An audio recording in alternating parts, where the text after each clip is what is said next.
Hello, ladies and gentlemen. I'm your host, Eldridge Bell, and welcome to another edition of Let It Rip. Today, we're going to talk about the Cleveland Cavaliers losing to the Chicago Bulls in Game 1 of the second round of the Eastern Conference Finals.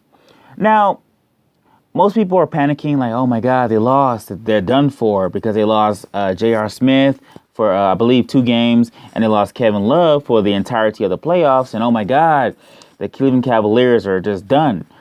I don't think so. I think the Cleveland Cavaliers are just fine. If anybody knows LeBron James in his career, whether it be with the Miami Heat or the Cleveland Cavaliers, he has a rivalry with the Chicago Bulls.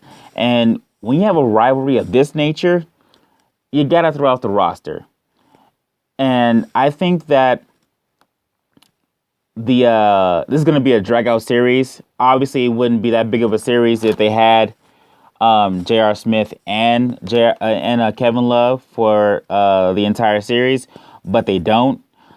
I think this is going to go maybe 6 or 7 games, but just because it's a rivalry and you got to throw out the roster, every game is going to be competitive.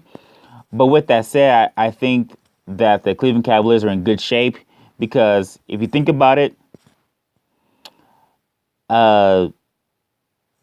the Cavaliers only lost by, I believe, 7 points. The Chicago Bulls won 99-92, 7 points. And the Chicago Bulls had a full complement of players. They had Rose with 25 points and 5 assists. They had Jimmy Butler with 20 points and 6 assists. And they had Pau Gasol with 21 points and 10 rebounds. And they had a complement of other players who showed up in the reserve role. The Cavaliers didn't have J.R. Smith. They didn't have Kevin Love. And yet they only lost by 7 points. I think that's fine. If you're the Cavaliers, you're thinking, okay, without our full assortment of offensive weapons, we only lost by 7 points. That's fine.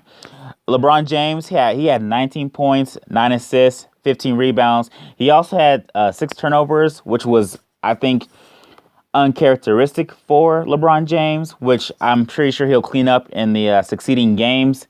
Kyrie Irving had 30 points. Iman Shumpert had a good game in Game 1 against the Chicago Bulls with 22 points. I think this is going to be a typical rivalry series where it's going to be up and down. One game might go to one team, the next game might go to the other team, excuse me.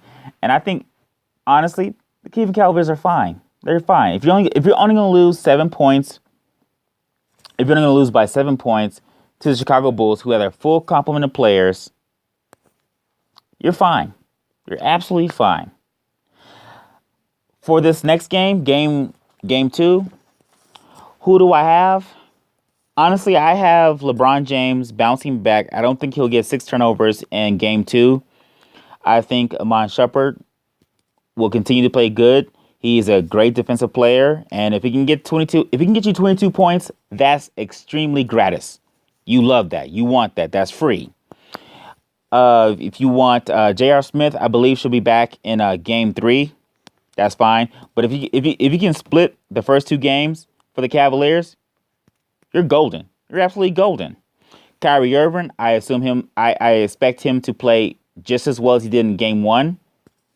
Mozgov, I think he'll have a better game. Not that he had a bad game in Game 1. I think he'll have a better game in Game 2. And I think this is going to be a drag-out series. 6 or 7 games back and forth. But I think the Cavaliers will bounce back. I think they'll be more determined in Game 2. And this series will be tied up after Game 2. So, thank you for watching. I'm your host, Eldridge Bell II. Again, please leave your comments or suggestions in the comments box below. And as always, until next time, ladies and gentlemen, thank you for watching.